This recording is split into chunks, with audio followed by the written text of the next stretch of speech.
Shalom à toi mon frère, shalom à toi ma soeur. Bienvenue dans ce nouveau numéro de la quatorzaine. La quatorzaine en Jésus, la quatorzaine du Seigneur. Bien-aimé, ce matin, j'ai à cœur de te partager encore un thème qui est intitulé la détermination. C'est quoi la détermination, bien-aimé? Mais avant de commencer, j'aimerais te dire que nous sommes aussi visibles sur notre page YouTube, notre chaîne YouTube Bien-aimé Wantili. Alors, notre thème d'aujourd'hui s'intitule la détermination.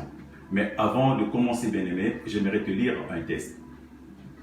Nous allons prendre Marc au chapitre 5, le verset 25 à 30. Marc chapitre 5, le verset 25 à 30. Je vais le lire au nom de Jésus. Lisons la parole de Dieu. Or, il y avait une femme atteinte d'une perte de sang depuis 12 ans. Elle avait beaucoup souffert entre les mains de plusieurs médecins. Elle avait dépensé tout ce qu'elle possédait et elle n'avait éprouvé aucun soulagement. Et elle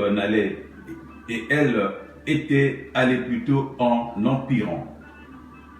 Ayant entendu parler de Jésus, elle vint dans la foule, par derrière, et toucha son vêtement. Car elle disait, si je puis seulement toucher ses vêtements, je serai guérie. Au même instant, la perte de sang s'arrêta, et elle sentit dans son corps qu'elle était guérie de son mal. Jésus connut aussitôt en lui-même qu'une force était sortie de lui, et se retournant au milieu de la foule, il dit, qui a touché mes vêtements? Qui a touché mes vêtements? Bien-aimé, c'est quoi la détermination, bien-aimé? La détermination, c'est un caractère. La détermination, c'est un choix. Le choix d'être déterminé, de ne rien lâcher. Tu ne peux pas être déterminé pour rien, bien-aimé. La détermination, c'est un objectif. C'est une ténacité. Sans la détermination, bien-aimé, aucun sportif ne peut prétendre le haut niveau ou atteindre le haut sommet. La détermination, bien-aimé, nous fait rentrer dans notre destinée. Et nous savons que plus tu es déterminé, plus tu vas en avant. Et pour tous les chrétiens, nous savons que le plus déterminé est jusqu'à la croix. Bien-aimé, la Bible nous parle d'une femme malade durant 12 années de sa vie. Bien-aimé, et de cette maladie, bien-aimé, elle avait perdu le sens de sa vie. Mais la Bible nous dit qu'elle était déterminée à retrouver sa santé. Elle était déterminée à redonner un sens à sa vie. Cette dernière avait non seulement perdu le sens de sa vie, mais aussi sa place dans la société, dans son lieu de vie, dans son environnement, parce qu'elle était impure. Elle était impure. Dans sa maladie, bien-aimée, elle était devenue impure. Et donc, elle était exclue de la société. Elle était exclue de son milieu de vie, bien-aimé. Et dans sa quête de retrouver sa santé, dans sa quête de regagner la confiance de la société qu'il avait exclue, bien-aimé, la Bible nous dit qu'elle est allée voir plusieurs médecins. Et que cette situation l'avait rendue pauvre.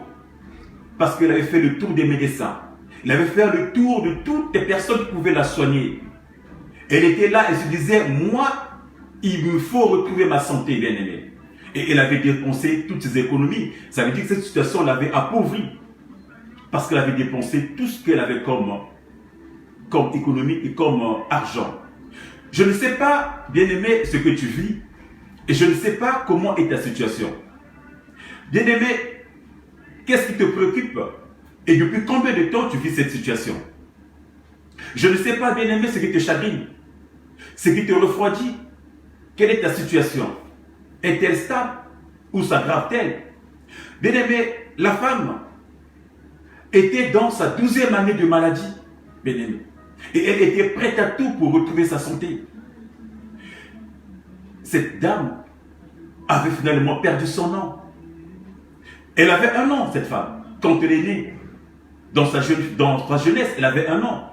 Mais tellement que cette maladie l'avait éprouvée, cette maladie l'avait compliqué sa vie, avait perturbé, bien-aimé, tellement qu'elle avait fait le rang de tous les médecins. Dans son environnement, les gens le regardaient, le lorgnaient, lui disaient « Ah, c'est elle !» Et on avait donné un nom, femme de perte de sang. Parce que le sang coulait, le sang ne s'arrêtait pas. Et de cela, bien-aimé, devenait son impureté.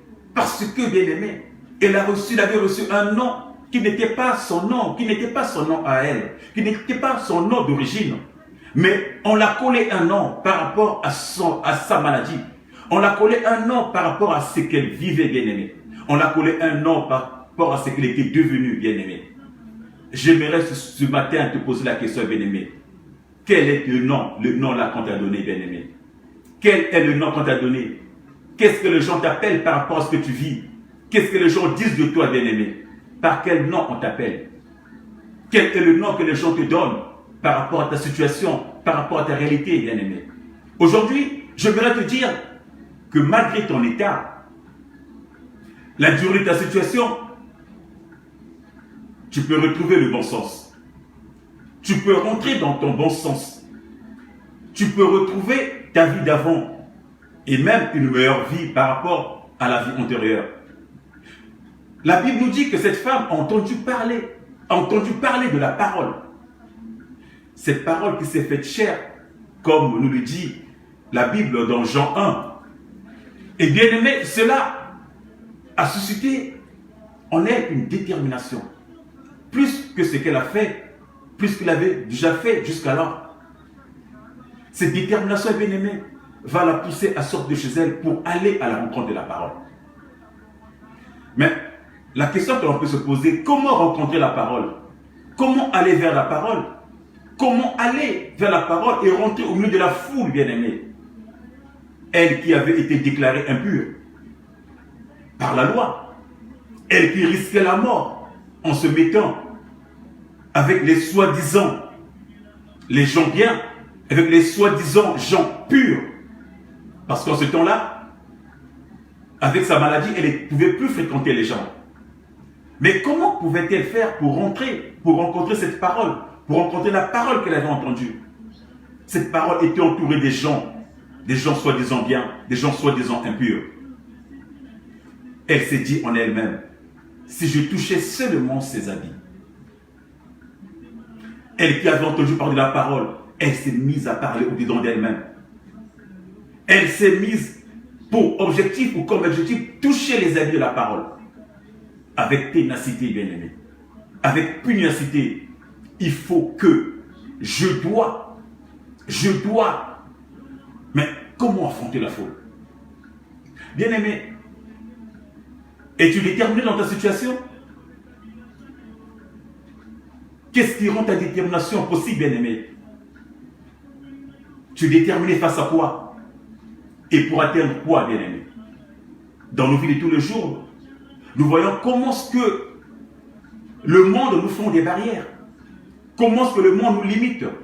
Comment est-ce que le monde nous empêche d'avancer par rapport à nos situations que nous vivons, par rapport à la réalité, que ce soit dans ton travail, dans ta famille, comment tu es condamné, comment tu es écrasé. Comment parfois beaucoup de gens baissent les bras. Parce qu'autour d'eux, il y a tellement de barrières. Autour d'eux, ils ne peuvent pas avancer. Autour d'eux, il y a des gens qui les écrasent. Il y a des gens qui les jugent. Il y a des gens qui les ont déjà condamnés. Il y a des gens qui les ont déjà enterrés. Combien sont des gens là qui n'osent plus avancer dans ce monde où nous vivons? Bien-aimés, la parole nous dit, cette femme étant déterminée à prendre le risque de sa vie, bien-aimé. D'abord en affrontant la foule, au risque d'être lynchée. Puis en allant toucher les habits de Jésus. Ce matin, bien-aimé, je vais t'encourager, toi qui me suis. Je vais t'encourager à être attentif à la parole. Je vais t'encourager à être déterminé à recevoir la parole, bien-aimé. La détermination, bien-aimé, attire le miracle. Par sa détermination, elle a commencé à attirer son miracle. Cette femme a commencé à attirer sa guérison. Je ne sais pas ce que tu penses en ce moment, mais ce que je vais te dire, bien-aimé, commence déjà à définir, commence déjà à attirer ton miracle. Commence déjà, bien-aimé, à changer le cours de ta vie en étant déterminé. Tu as la parole devant toi. Tu as la parole à côté de toi. Tu as la parole en toi. Tu as la parole avec toi. Alors commence à réaliser que seule cette parole, bien-aimé, peut changer le cours de ta vie. Commence à réaliser, bien-aimé, qu'en s'appuyant sur cette parole, bien-aimé, ta vie peut changer. Peu importe les barrières qui se dressent devant toi. Peu importe les fous. Peu importe les Goliaths. Peu importe ces personnes-là qui sont devant toi pour pouvoir t'écraser, bien-aimé. Sois un bâton. Un gagnant. Et un caractère, bien-aimé, de gagnant. Ne lâche rien, bien-aimé. La détermination, bien-aimé, produit la foi. Et la foi produit l'espérance. Alors, change ta façon de faire, mon frère. Change ta façon de faire, ma soeur. Change ta façon de faire.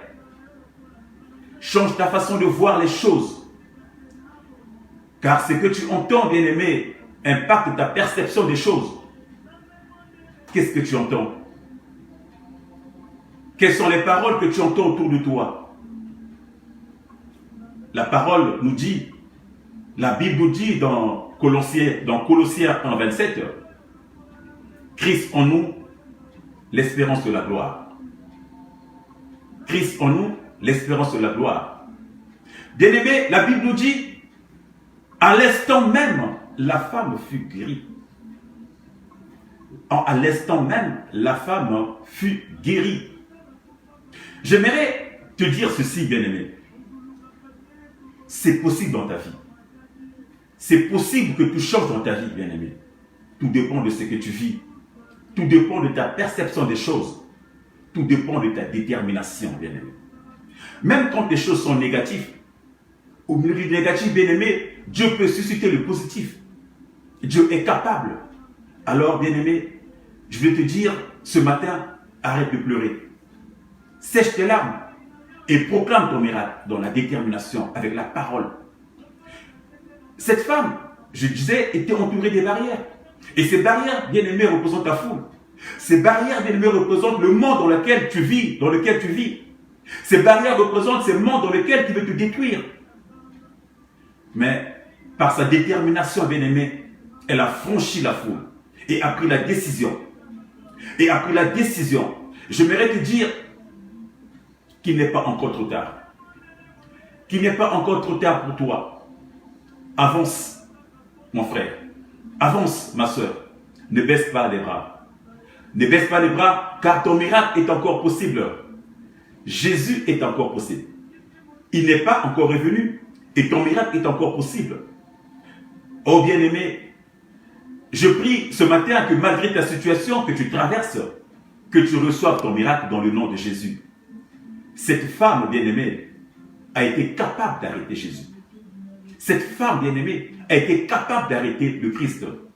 Oh, ne laisse pas qu'une personne puisse troubler ta vie. Ne laisse pas qu'une personne puisse t'empêcher d'avancer. Ne laisse pas qu'une personne puisse t'empêcher d'arrêter Jésus. Ce matin, je veux déclarer que tu es capable d'arrêter Jésus.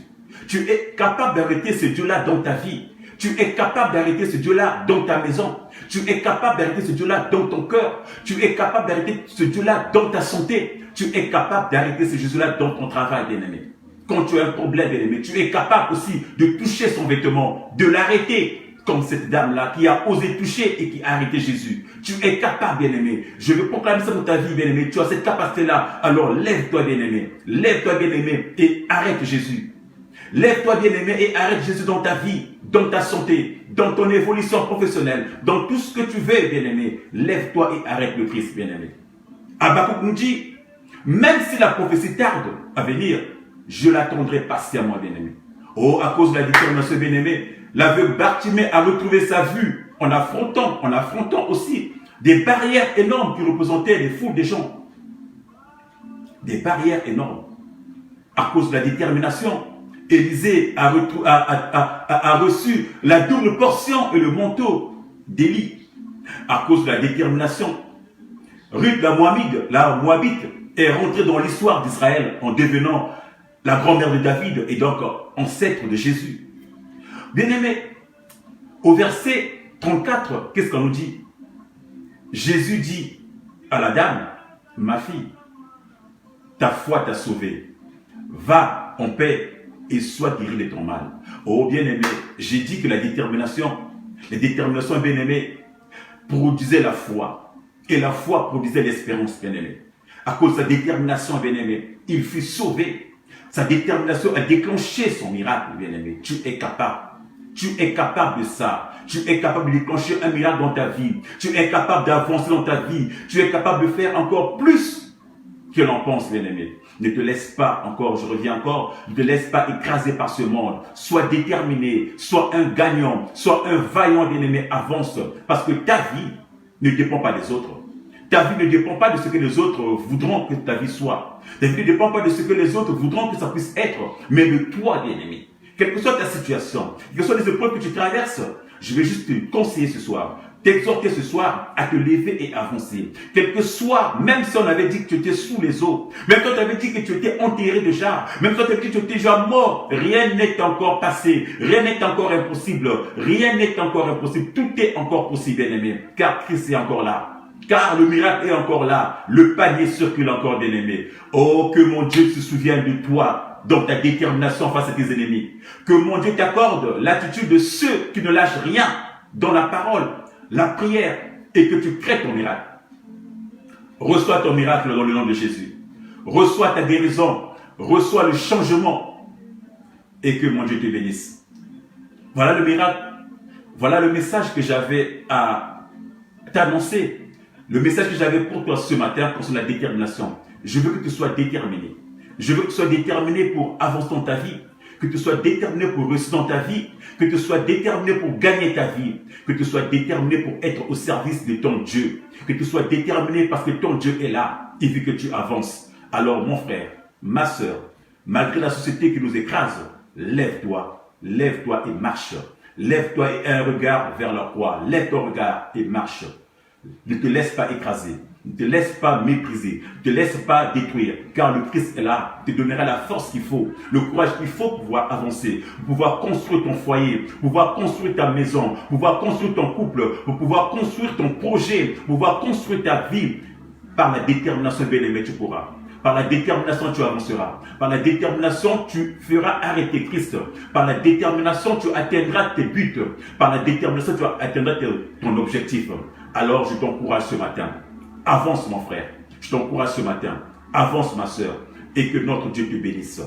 Bon dimanche à toi. Et à nous revoir dans 14 jours, dans la 14e du Seigneur.